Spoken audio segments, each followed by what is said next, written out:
Well, welcome again to Hired the Podcast, Travis Miller, and I'm joined today by the fantastic Frank Devine. Frank's the author of the book Rapid Mass Engagement, fantastic book. He is also the founder of the Accelerated Improvement Company, which really helps companies and its employees create and sustain a really high performance culture, something he's been focusing on for 20, 30 years. Interesting note, just found out the man is a jack of all trades. He also one time unsuccessfully ran for Parliament in the UK and assesses football players for the Football Association of Ireland, not the Irish Football Association, right, Frank? That's right. Thank you, Joey. So, Frank, rapid mass engagement, that's your thing. That's the program that you have worked for decades to develop. Yes. Can you tell me just a bit about the background of exactly what that is, so people have a firm foundation about where you're coming from? So, first key concept is that it's addressing the difficulty of senior leaders trying to sell a culture or sell continuous improvement or sell high performance to a workforce. When a workforce will, individual employees will have competing interests other than their work in their life, their family, their interests, etc. And this is extremely hard work, and I did it for many years in corporate life. And it came to a point where I thought there must be a better way of doing this. So instead of selling, the idea is that rapidly, and for all of the employees, that's the mass, you create the culture from the bottom up. So if the employees create their own high performance culture, then leadership doesn't have to sell it. Leadership just has to lead in a way that's appropriate and suitable for maintaining that kind of high performance culture from its own employees. So that's the fundamental concept. Yeah, you talked about that a lot in the book, and I'm curious how you discovered, or what your thoughts are on why the way culture is enacted in almost every organization is leadership sets the culture and tries to establish it within your organization. Why is that something that you found to not work as well or be anywhere near as effective? If you think about it, organizations have to be hierarchical. You know, somebody has to be responsible for the strategy. Somebody has to be responsible for making sure the organization works well. And the guys at the top believe that they're the people who should decide the culture of the organization. And that's logical and sensible. You know, we want an organization that looks like this, and we're going to articulate what we want it to look like in terms of culture and behaviors. And then we go out and recruit people who have the same values, the same traits that are consistent with what we believe will lead to success. So that's absolutely logical. I did it for many years. It's simply the sheer grinding difficulty of trying to get many, many thousands of employees to all behave in a way that's consistent and aligned, and which brings out the best in everybody else. For example, to be selfless rather than selfish is actually difficult to achieve. I mean, another example, in the work I do, we often call out talking about somebody behind their back. So the kind of values would be, if I have a problem with you, I don't talk to your colleagues about you. I don't talk to your boss about you. I go and talk to you. I assume positive intent, assume you're a decent person, and we have a mutually respectful conversation. And at the end of it, we're even better friends than we were before. The opposite of what goes on social media, where perfectly honorable people get a word wrong and somebody wants them fired, kind of thing. So this is looking for the good in people. It's assuming that most people are inherently well-meaning, and there will be some exceptions. But if you approach it that way, and you have robust, competitive performance, so that you're successful in the market. Now, both of those things are important. So Simply going for happiness is disastrous, especially in the private sector. So what you're going for is high performance, which then employees find that they like it. They like being successful. But if you go for happiness as an objective, you become uncompetitive if you've got really, really good competitors. So you consider happiness more of a byproduct than a goal. Yeah.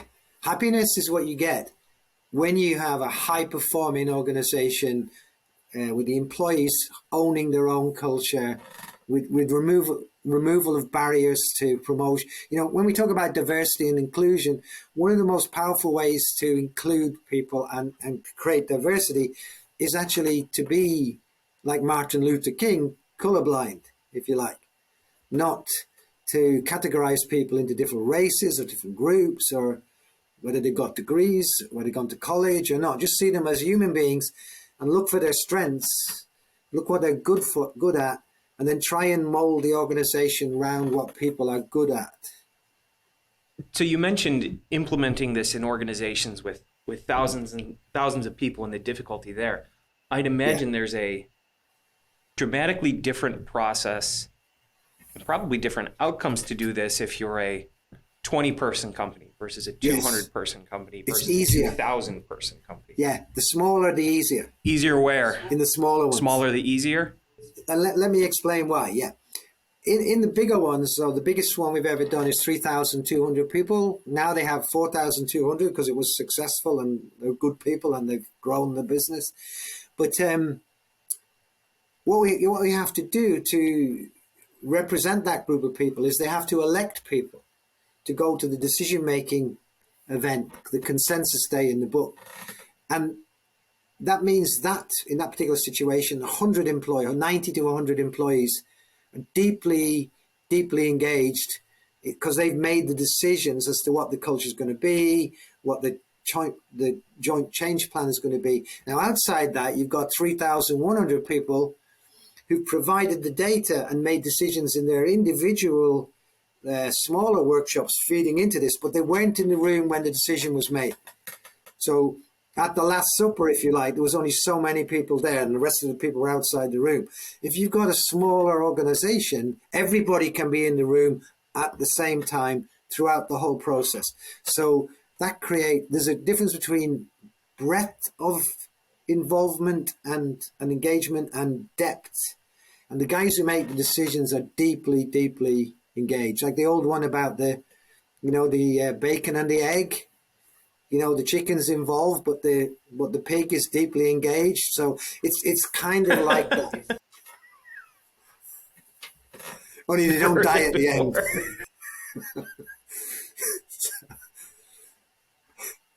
So we need, in that sense, we need more pigs and fewer chickens. So, yeah. Well, hopefully the end result is a little bit better for the employees than it was for exactly. Yeah. We don't kill them all off at the end. So. So you talked about the consensus, Dan. You've already used the word consensus quite a bit here, and I think and that's important. And I think when I think about most all hands meetings or strategy sessions or vision sessions or anything, you look for compromise from people. And you've talked about there's a big difference between consensus and compromise. Yeah, a big difference. I mean, one of the interesting things is there's a guy called Lencioni has written a great book called The 5 Dysfunctions of a Team. And one of the 5 dysfunctions is consensus, right? The only trouble is all the examples he gives are compromise. So there is actually a difference between, it's a great book, but I think that the clarity around what's compromise and what's consensus. So to give you an example, some things are just too important for compromise. So we wouldn't say if a murderer had murdered 2 people, if he only murdered 1 person, that'd be okay. Splitting the difference doesn't work very well when it's really important. The other thing about splitting the difference is that nobody's really happy.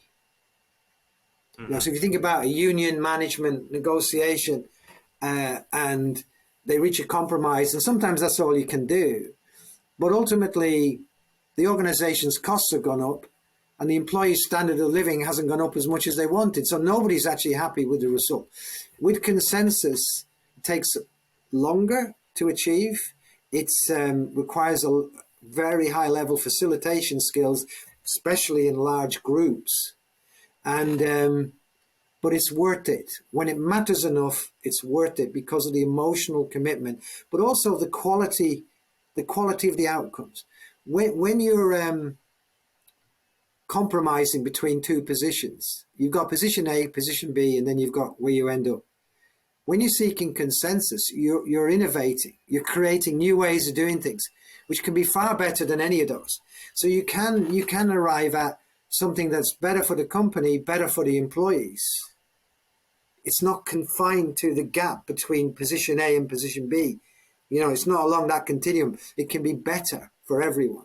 So how do people do that when there's a group of people and one person is firm in their belief that position A is the best position, and another person is firm in their belief that position B is the best position? How do they avoid settling on what's in between and coming together to form position C, which is the best for all? Yeah. In the original workshops, so the entire workforce is divided into diverse workshops across functions, etc., to avoid groupthink. I set out the stall early on as to why this is at the end is a consensus situation. I'm saying at this stage, the data gathering stage, you're going to make decisions. We won't have time for consensus at this level, but you will be making decisions. You'll be deciding what kind of behaviors do you want in the new organization, if you like. You're going to decide what are the biggest obstacles to achieving where the organization wants to go. And you're going to be electing someone to go to this event, and the rules are going to be consensus. And so the employees understand going into this. They actually mostly think I'm crazy initially, that it's not possible to achieve this. And on the actual consensus day itself, it can often take 4 or 5 hours to get the first consensus agreement. And that's because the guys are learning how to do this. They're learning on the job. And they're not confident yet that it works. So they're very, very cautious. You've got skepticism, you'll have cynicism, you'll have risk aversion, lots of things going on. So it's only when they've successfully seen the value of consensus that then the consensus day starts to build momentum as people, all the mutual respect and listening to other people's positions. And the famous negotiating book, Getting to Yes, there's a lot of moving from people's positions, Fisher and Urey's book, moving from people's positions to their interests and helping people see their interests as part of the facilitation. So I would imagine that there is a ton of skepticism from team members when this process starts, because if they're bringing you in or trying to implement this, they're probably an organization that has traditionally been top-down leadership. Leadership says this, I want you to implement this, go do it. Yeah. And you come in and say, not only will your voice be heard, which most leaders espouse that regardless, not only will your voice be heard, but you will be in charge of making the decisions. And I'd imagine a lot of them just call bullshit. Yeah, they do. Yeah, absolutely. and one of the interesting things is the what I call the bow wave effect in the book. So the bow wave effect is that the actual exposure to the initial workshops where I'm presenting this and then dealing with what's coming back at me, including the claims of bullshit, and I've had a lot worse than that. It induces what I call reflection. So the example I gave in the book in Boston Scientific, where the canteen staff, the people who provide the food, are contractors, so they're not involved in the mass engagement because they're not employees of Boston Scientific. And we'd only done, I think, from memory, about 8 to 10 workshops. We're doing 3 a day to try and get momentum, 7 days a week. And the manager of the canteen approached me and said, my staff have spoken to me about you, can I have a word? And I'm sitting in the canteen between, and when a woman approaches a man of my age and says, the staff have had a word about you, you tend to catastrophize. So I wondered, what have I done? You know, have I said the wrong thing? And anyway, but she kept a straight face, and then she broadly smiled, and she said, the staff have said, whatever that guy's doing in those workshops, please get him to keep doing it, because the people going through the tills paying for their food are treating us better. So people were making more eye contact. They were being more respectful. They were engaging in conversation. They weren't on their cell phones as much.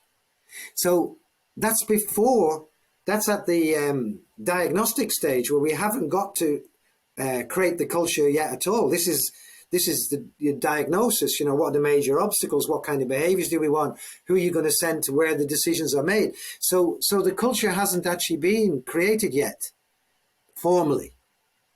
But informally, the exposure to this kind of methodology and the thinking it induces, and that's why you need very high levels of facilitation. You need people who, I give criteria in the book for the kind of facilitators you need.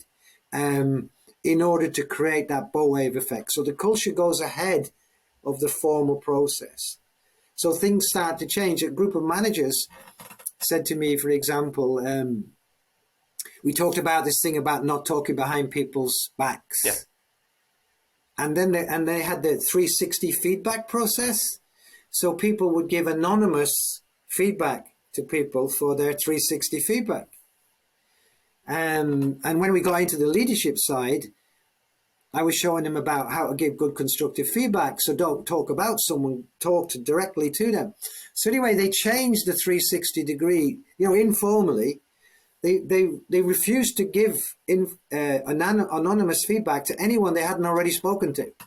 And so therefore the quality of that 360 was so much better, because the recipients didn't have to figure out what's behind this feedback, because they'd already had a conversation about it. Mm-hmm. So that's where the culture is going ahead of the systems within the organization, and the systems are then having to adapt. And that's why one of the barriers if you have functional specialists who are too deeply embedded with their own processes that they've created themselves, which is natural. So I'm an HR director, but I've ripped so many HR policies, in corporate career and afterwards. And I used to say to my guys, we mustn't be precious about what we've created. What we've created is what we think is the best thing, but it has to have exposure to the employees and the managers. And if it doesn't work, we need to design something that works for them, not something that the HR community thinks is good. We've got something that practically moves the dial in the right direction. So there's a lot of kind of disruption there. And sometimes I get resistance because people don't want so much disruption.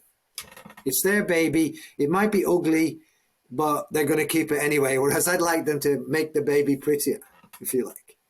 It's the biggest danger in business. The sentence, it's the way we've always done things. Yeah, exactly. So can you walk me through it, Frank? Can you think of any stories about a company that made the decision that said, our culture is broken or needs to be fixed. Frank's our guy. Let's bring him in. What does that look like? Can you think of any specific companies that have taken to it, implemented it really well, and sustained it? And what were the results of that? Yeah. Okay. The best example of implementation is Boston Scientific. Okay. And it wasn't that they thought the organization was broken. It was the highest performing site that they had. But the cultural aspect of it wasn't right. And what they did was they, first of all, reached out to the Shingo Institute, looking at the Shingo Prize methodology. But after about 18 months of benchmarking and trying to find out how to make the cultural side of this work, they came to the conclusion that there's something else missing. The Shingo Institute analysis is saying we need to do these things, but they don't actually know how to do it in practice. And that's how they found me. They kind of stalked me for 18 months, checking in with all my clients and stuff. It was good, a good positive stalking, if you like. And And the issue then was, can we do it with such a big plant? Because at that point, the biggest location that we'd done rapid mass engagement in was a Johnson and Johnson location, which had 650 employees. Going into the 2008 recession, coming out of it, had 1,350 because they were so successful. Johnson and Johnson moved product from China, from the US, from the UK into this location in Ireland, which is actually an expensive place in that sense. It wasn't about cost or tax. It was about quality, all the rest of it. So anyway, the first challenge with the senior guys, the first part of the process is I meet with the senior leaders to talk about what they want to achieve, and we try and get an indication of what level of engagement you need and enablement of the workforce to achieve what you want to achieve. Because most organizations I come across, their objectives, their goals are very high, but the means to get there are much less ambitious. And unless your means to get there are as powerful and stretching as your goals, you're going to fall short. So I'm analyzing with them there, what do they need compared to what they've got? And then you look at, is rapid mass engagement the right approach? Because there's variations of it depending on the analysis. And in that particular, I call it a diagnostic day. One of the senior guys said to me, can you guarantee that this will work with 3,200 people? And my answer was no, because we've only ever done it for 650. But so, they were expecting me to say, like, be a salesman and say, yeah, of course. But no, I can't guarantee. But I said, well, what we can do is we can predict and prevent. So we can predict and what prevent. the additional challenges of having such a large group of employees are, and then put mitigation in. So one of the things we did, for example, was make the workshops a larger number of people. So we had about 34 people in a workshop. So that meant in any one day, 102 employees would go through the process. Rather than if you had a workshop of 15, which is actually better in some ways because each individual gets more airtime, it would take twice as long. So one of the problems with the rapid part is you do need to get through that process quickly so that people see, it sends a message. When you say to someone, thinking of Coca-Cola plant, you say to people, right, this is the first workshop today. At the end of next week, you'll have a new culture and you'll have created it. Mm-hmm. So you can imagine that's the message that sends to people. And I ask them sometimes, how long do you wait? If you make a suggestion in your organization, how long do you wait for an answer? And sometimes I get like 6 months. So when you can, or maybe longer sometimes. So when you have something that's so rapid, it sends a message about seriousness of intent. So that's why you have to design it rapidly. So what we did that. We predicted, prevented, and then redesigned.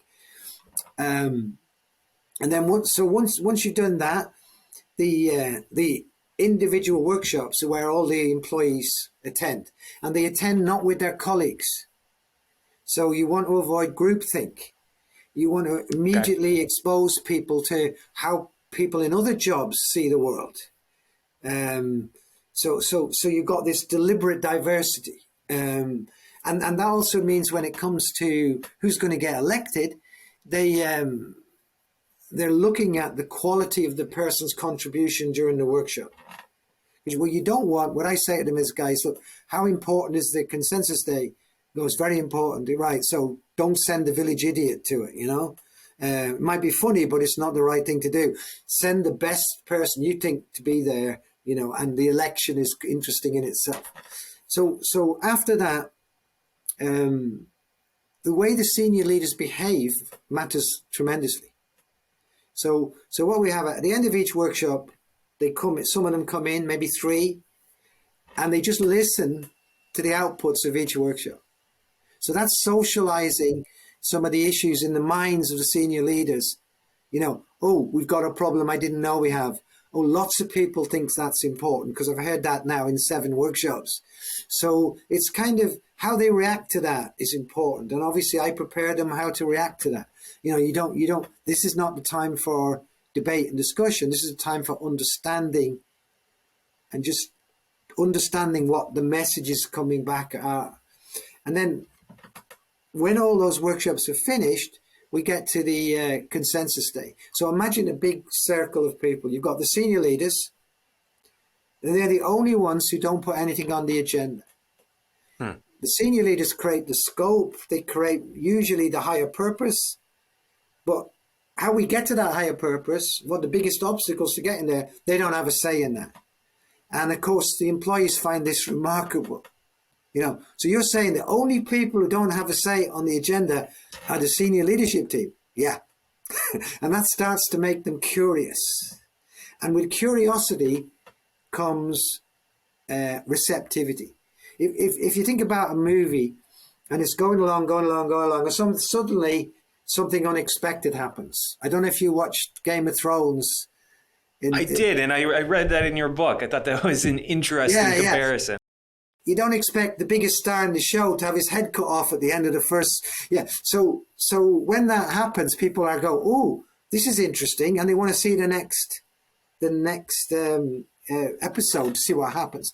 So when you create curiosity, people become open. Then they start to listen more. Maybe this guy's talking sense. Maybe he's not such an idiot. Oh, you wouldn't believe what I've been called in the early stages. And then that opens people up. And the other thing that happens is you get people who've bashed their heads against the wall for years. They've had really good ideas. No one's listened to them. Many employees don't get listened to as well as external consultants.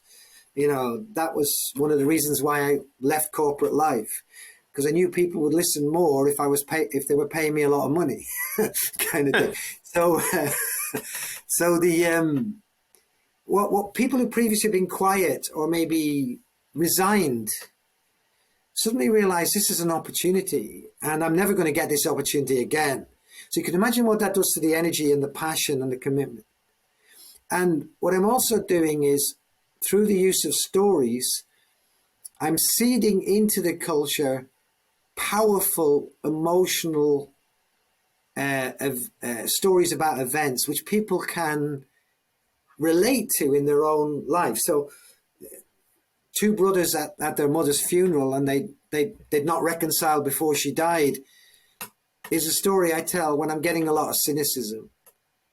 Because I say, look, if the brothers are cynical, they'll never, and the mother's going to die an unhappy woman. But if one of them has the courage to put their hand out, and I talk that through in a kind of storytelling style, and almost immediately the cynicism in the room, you can see people thinking, people go quiet and they think, I don't want to be the brother who's made their mother die an unhappy woman, kind of thing. It only takes one. And that's relating. Yeah. But and you don't get everybody, but what happens is you get enough at the beginning, and then they start to virally infect the others. And some people are uncomfortable with this kind of culture, so they self-select themselves out of the organization. And sometimes there are casualties. The actual culture is so different than before that people who were successful in the old culture now can't make it. But then the other way around, there's a lot more people who are suddenly successful. And the way Boston have done it, I was only speaking to them this morning, 2015, so this is 8 years later. They're fully self-sufficient. They use my materials under license. They have a tremendous group of internal facilitators that I've trained. And that's a great reference site in my view. Now, of course, a senior leader could come in and destroy what's been created. And I give examples in the book of this. So you can't, my vision is to create a culture so powerful that it's impervious to senior leadership changes. That's the vision. But in reality, a destructive enough senior leader can destroy anything.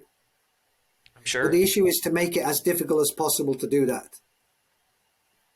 So how does a company sustain it? Boston Scientific goes through your entire process, and they come out and they've got this brand new culture, and everything's fantastic. What were there tangible results that they attributed to working with you, and how did they maintain it?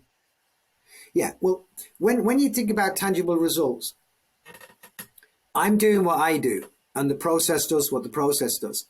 But individual leaders have to step up to the mark. They have to model and reference. So they have to lead by example and talk about the culture and give examples to help employees join the dots. So one of the great advantages of Consensus Day is you have a large number of employees who become commercially and economically literate, because you're listening to quality people, you're listening to accountants, you're listening to new product development, all in the room, trying to make the best decisions. It's better than most MBAs, I'd say. And they come out into the organization. They now understand when the senior leaders go to bid for investments, so new products coming out corporate, where's corporate going to put it? That's why the senior leaders go and make the case for their factory. You know, it's not like they've goofed off and they're not on the plan. They're doing something, very, very valuable. So the tangible results, there's always a correlation, but causation, it depends on the individual managers, the quality of that. All I can do and the process can do is maximize the probability of increasing things like productivity, quality, all the usual hard metrics that we use in business, but also softer metrics as well. I mean, one of the ones I mentioned in the book is the number of people who are promoted who previously wouldn't have been allowed to apply for jobs, non-college people. That's a really good metric. And it pushes back against the culture of academic inflation and seeing academic intelligence as the only intelligence. And also, in terms of diversity, you're reaching people whose financial family background circumstances made some of the options other people had not viable for them. They had to work. Maybe they were the eldest child in a family and the father died or left or whatever. So they may not have been able to get to college, but they've come up the hard way. So I haven't mentioned it in the book, but there's a recruitment side to this as well, about actually getting the right kind of people in and not being blinded by qualifications and the big company image, because an individual can come up the hard way, not have those opportunities, but if you then give them the opportunities, they can absolutely fly. The question is finding them, and you won't find them usually through the normal recruitment mechanisms. And that's much more powerful in terms of diversity than some of the stuff that's around in terms of what diversity is. What would you classify as an abnormal recruitment method?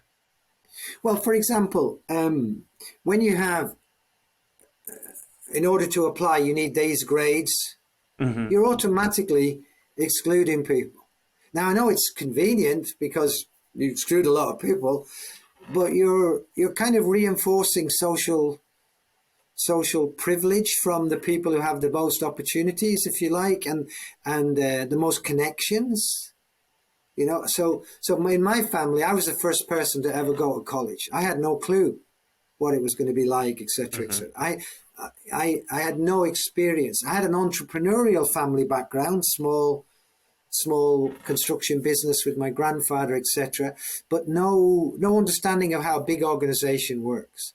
Now, compared to somebody whose parents are senior managers in an organization and can get them secondments in I'm at a significant disadvantage. And as long as I don't see myself as a victim, as long as I see myself as, okay, that's the way the ball bounced, I have to follow the ball and get away from this idea of being victims. No, we're not victims. It's just there's certain things we need to do to give people a chance to prove what they can do.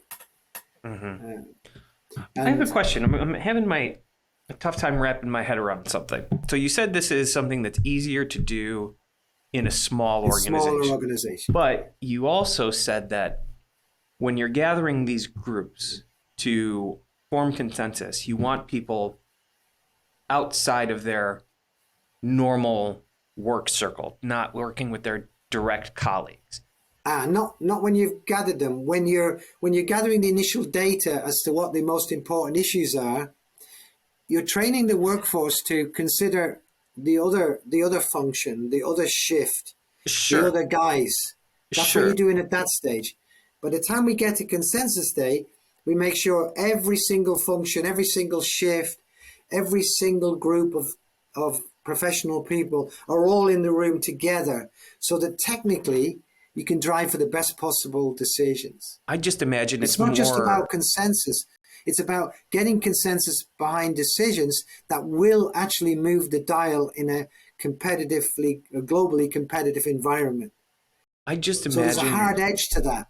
I just see it being more challenging almost for smaller organizations where there is already so many firmly established relationships and dynamics and preconceived See what you notions mean? Yeah. No, I versus. get that. So how does it? Yeah, I get that. How do companies handle that? Well, the only two examples we have of using the direct rather than the indirect, both were very successful. That's all we can say. But with a sample size of two, that's scientifically not valid. But all we can say is the first two have worked very, very well. Mm-hmm. Most of my clients are large, global multinationals, and we're working at local level.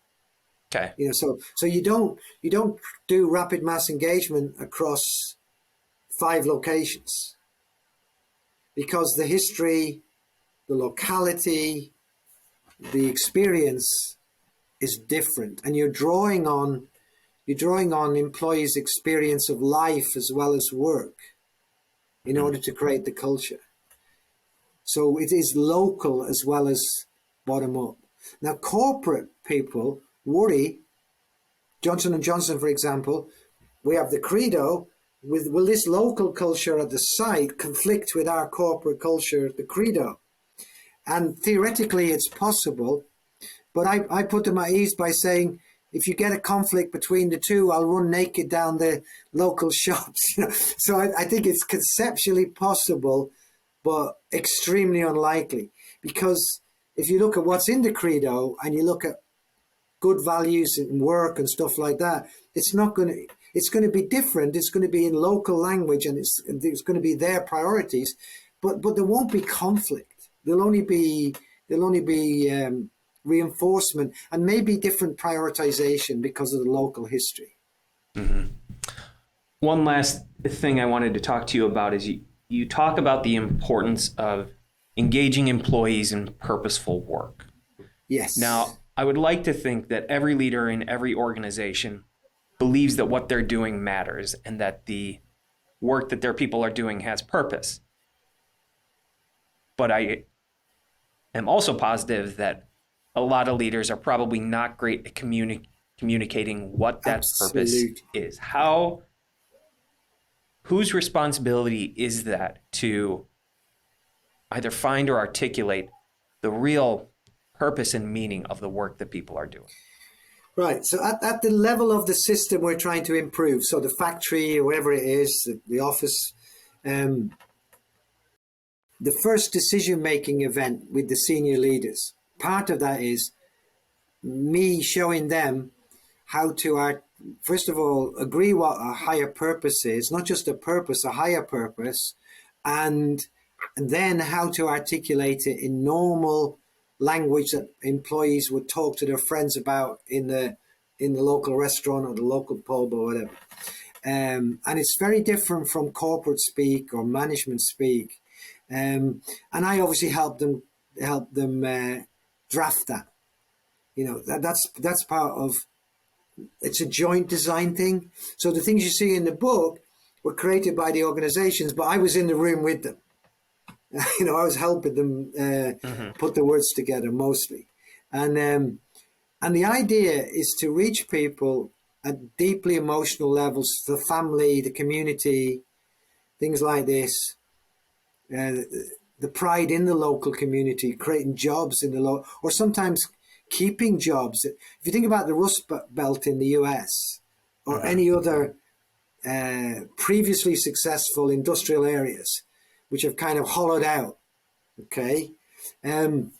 This kind of approach, if applied into that kind of area, would generate jobs. And now, obviously, you need security, you need other things as well. But if you have jobs, it has a multiplier effect. People don't leave because they've got an opportunity to work in their own community. Well, some will leave, but they leave because they want to rather than because they have to. And when employees realize that you're serious, I don't know if you got to the end of the book about the guy in Becton Dickinson taking out my letter during, yeah. Well, what was happening there was my mother had died the previous November. And in Ireland, there's a tradition of kind of looking after people. So I'm in the UK, she was in Ireland, and total strangers did some lovely things to make the end of her life, her last year, much better than it otherwise would have been. And so I did a letter and in Ireland at that time, especially in Dublin, the capital, the two newspapers would get to about 80% of the people. Okay. And so I wrote a letter called The Kindness of Strangers, articulating, it's the last page in the book, the postscript. And the interesting thing about it was February, so 3 months later, we just finished the consensus day and we go to the hotel, some of us, the employees, myself, and we just have a drink. It's 1 o'clock in the morning, we have a drink. And this guy pulls out from his wallet my letter from 3 months ago. And he says, that's you, isn't it, Frank? I said, yeah, of course that's me. He said, how come you've got my letter? And he explained that his job was to stand in for the operators when they needed to go to the bathroom. And he stood in for this operator, and the paper with the letters page with my letter was open. So he looked at it and read it. And then when the operator came back, he said, look, can I have your newspaper when you're finished, And he said, certainly, and he chopped it out and kept it. And then during that, remember you said about the skepticism and the bullshit. So during that period, he got elected from his workshop to go to Consensus Day. But some people were saying, this guy's not serious. I mean, he's not sincere. The company's brought him in. So all this thing about creating jobs, he doesn't give a damn. This thing about reducing emigration from Ireland is, this is all St. Patrick's Day stuff, leprechaun stuff. And he took my letter out to these people and said, read the letter and tell me this guy's not sincere. So when you get, that was just pure luck. And that really helped. But when you get to people at that emotional level, usually they've never experienced that before. It's really big, and they never will again. So enough employees are bright enough to notice that. And that's what gets rid of the cynicism and the skepticism. There will always be some, but enough to make a difference is what happens at the outcomes of this. Well, Frank, this has been fantastic. I really appreciate it. Your ideas about not only hearing and listening to the people who have chosen to work with your organization, but empowering them to shape the future of the organization is something I wish so many more companies would really take to heart. Frank Devine, author of Rapid Mass Engagement, really appreciate it. If people are interested in hearing more from you or finding out more from you, what's the best way for them to track you down? Well, the website has articles, and I'll put this podcast on if I get the link and things like that. So email at acceleratedimp@aol.com. That works as well. So and the website as well is there, anything like that. But thank you very much for the opportunity. My pleasure, Frank. You can find his book on Amazon or anywhere else they can find it. Yeah, main good bookstores should have it. McGraw-Hill are behind the book. They published the book. So wherever you get good McGraw-Hill books, you'll hopefully find my book. Fantastic. Big thank you to Noah Cuff, our producer, has been hired the podcast. Thanks so much. See you next time.